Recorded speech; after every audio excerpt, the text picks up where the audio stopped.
guys, hari ini mari kita bahas Dokter Romantik Season 3 episode 3.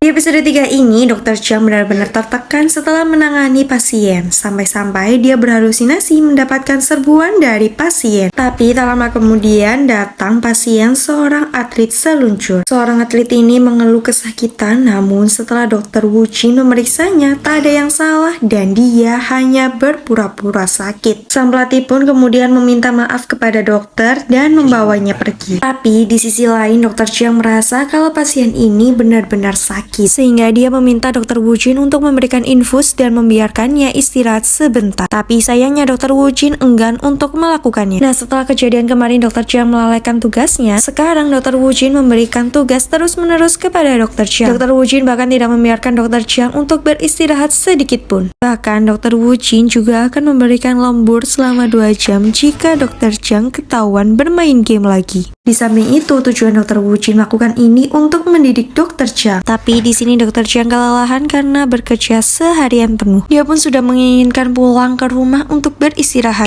Tapi tidak bisa karena dia mengucapkan kata terlarang di UGD. Sehingga tak lama kemudian pasien kecelakaan datang ke rumah sakit Doldam. Nah, ternyata pasien ini adalah atlet ski yang waktu itu berpura-pura sakit. Sekarang kondisi pasien benar-benar terluka parah dan harus dioperasi. Dr. Wu Jin pun langsung mengambil tindakan untuk mengoperasi pasien di ruangan UGD. Tapi karena Dr. Chang kelelahan, dia pun menjadi tidak fokus dan gemeteran. Namun setelah itu mereka memindahkan pasien ke ruangan operasi. Nah, di sini Dr. Wu Jin bertindak cepat untuk menyelamatkan pasien karena dia merasa bersalah sebelumnya telah mengusirnya. Nah, di ruangan operasi sempat terjadi perdebatan antara mengoperasi arteri atau kaki terlebih dulu. Dr. Wu Jin meminta kepada Dr. Kim untuk mengoperasi kaki pasien, tapi ini berbahaya dan berhubungan dengan nyawa pasien. Karena kalau tidak mendahulukan operasi arteri, pasien akan mengalami kelumpuhan. Namun setelah melihat keadaan pasien, Dr. Kim akhirnya memutuskan untuk mengoperasi kaki pasien.